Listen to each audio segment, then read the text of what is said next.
There are thousands of DOS games. Most of them are terrible. I play one selected at random with a 20-minute time limit and record it live. This is the result. Welcome, ladies and gentlemen, to another random DOS game show. And that's right, it's that time again. Lawnie talks about random soccer management games from the 90s. And this is by impressions, the folks who would do the fine city builders, you know, Caesar and the like, if that ball's anything to go by.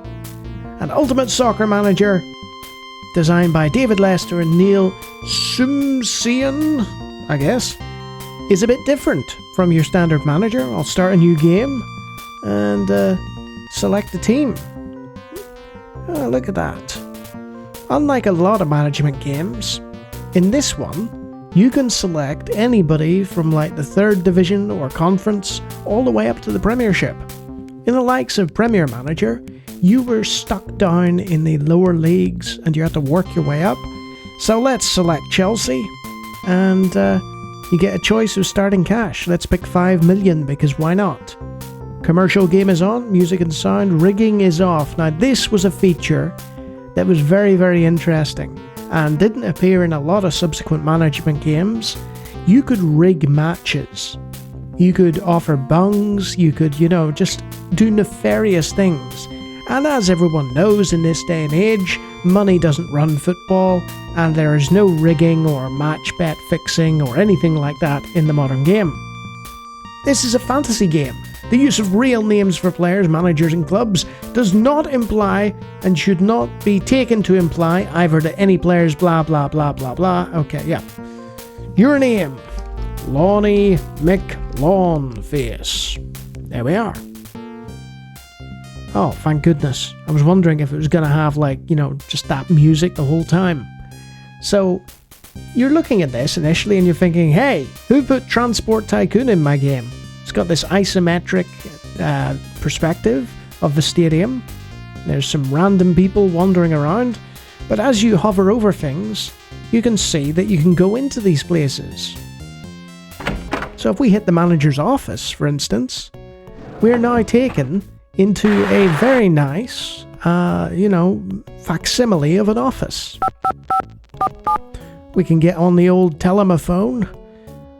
We can't drink our coffee, unfortunately, so I guess we're already caffeinated. We could go to Teletext. Now, some of you will know what that is, others will not. It was a broadcast system using the television back in the day. I think it's still active, I'm not sure if they've shut it off yet.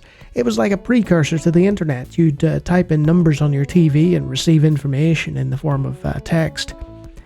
You've got team list, fixture list, an open window, club profile, miscellaneous files. I mean, we could look at all of this, but it's just like certain other football management games that I've played in that you can get overwhelmed by the sheer number of options. Oh, that fax machine sound. Let's hear that again. Oh! So let's have a look at our team list. Yep, there is the Chelsea team from the mid-90s in all their glory, complete with Glenn Hoddle in the middle there, who everyone will remember as an England manager. So, yes, blatant. Rig match, offer bung, place bet, answer phone.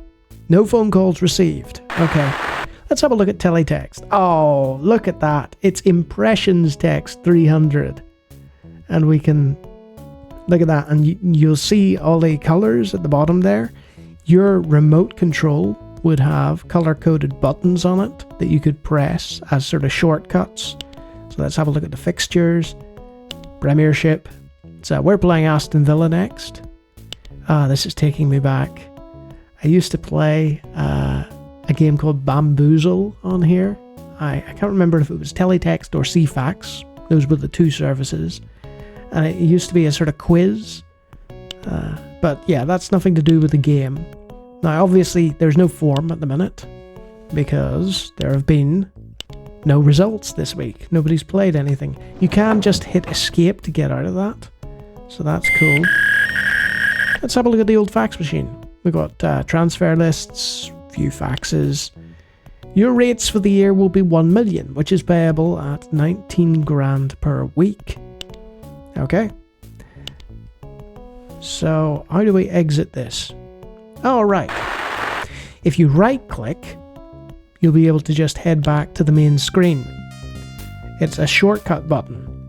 So if you want to get somewhere fast without having to go through the various menus, you can. So let's have a look at match day options. Team selection, changing rooms, exit to the main screen, formation. There's no match today. It's pre-season friendly, but we can take a look at our team again. Not so sure about that music. That's a bit off-putting. Let's have a look at the bank. Everything appears to be in order, Mr. McLawnface. That's right, I'm Mr. McLawnface, and don't you forget about it. So you had options to, pay, get loans, look at your overdraft, and so on and so forth. So let's go to the chairman's office. I want to see us finishing up there with the leaders this season, okay? Looks a bit like Bobby Charlton. May he rest in peace. Okay. Let's go to the bar. Merchandise and catering prices. So you can also determine how much money your stadium makes. And this kind of set it aside from a lot of management sims because there was a business management aspect to it that you were directly in control of. Like we can set the price of meals and stuff. It's rudimentary stuff, but it's kind of interesting, See what I mean? So let's go to the cafe. Yep. And the burger bar prices. Yeah, that's fine. £2 for a match day burger. And beer at 170p for a pint. Can you imagine? You're lucky to get away with a tenner these days. Let's see, what else we got? So most of these are just small shops and stuff. So we've got the chairman. Yeah. And you should be able to improve the stand and stuff like that. Yes. And the thing with playing a management sim for other people is it's not so much, oh, you just play it. Back again? No, we're not. You just highlight all the features, So let's just calculate the friendly results. Let's see if we can get to the match engine. And we're back here again. There we go. So this is the match engine of Ultimate Soccer Manager. And this is something that is quite surprising, actually, because back in the 90s, a number of management sims didn't have an on-field representation. I think the Bundesliga Manager series had, and a few others, like the later Premier Manager games did. But yeah, that's quite cool.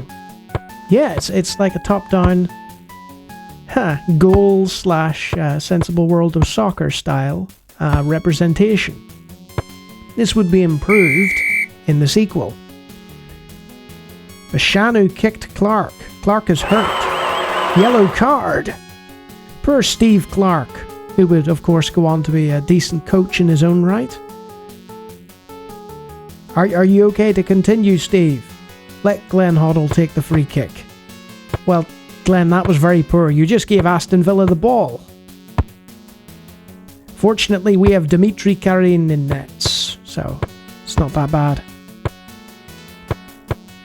Yeah, this match engine isn't up to much, but the fact that it exists is cool, because you can sort of see things developing and sort of say, right, how can we improve matters and so on.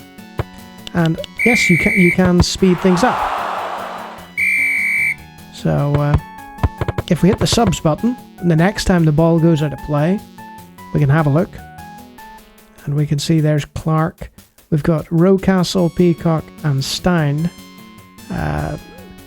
I'm not even sure Rocastle's a defender. I think he was more of a winger. I might be wrong about that. So we're going to have a 0-0 board draw here by the looks of things. And that's okay. Come on. Yeah, board draw. So we can view player stats at the end of the game and see their performance. Oh dear.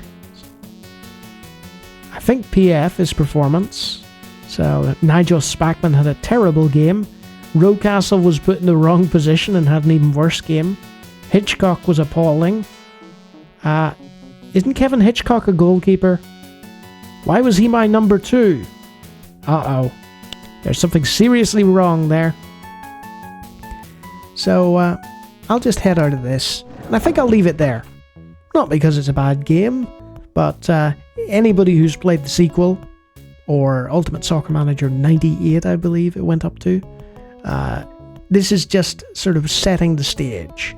This is the beginning. This is how it all came about. The idea of managers having different rooms that they can explore, and an isometric overworld in which they, can do stadium improvements and stuff like that. And you know what? It's done quite competently. It's done quite well. I wouldn't say it blew me away, There are certain other management games that spring to mind that would be significantly better than this one. But I have to applaud it for being different, for trying something a bit different. And you'd see that style, over the next few years. You'd have a number of management sims attempted, and then it would slowly fade away in the wake of Championship Manager and, inevitably Football Manager taking over everything after that. So, not a bad little game. And if you're a fan of 90s football management sims and want something a little bit different, then yeah, Ultimate Soccer Manager is there. Though personally, I think the sequel improved upon everything that we see here. And if you like me talking about random DOS games, I do it all the time. Feel free to take a look at the hundreds of other videos on my channel, and if you like what you see there, you can always subscribe. And if you know that Hitchcock shouldn't have been playing outfield, you're probably one of my astute tacticians that I have for patrons or members. Look at those great names. You know what? I think I'm going to check that. Let's see. Player file. Hitchcock. Yeah, it's like I thought. He's a goalkeeper. Anyway, great people, great names, and I'm always humbled that they put up with me. Much like Hitchcock, I'm very happy with this. Until next time.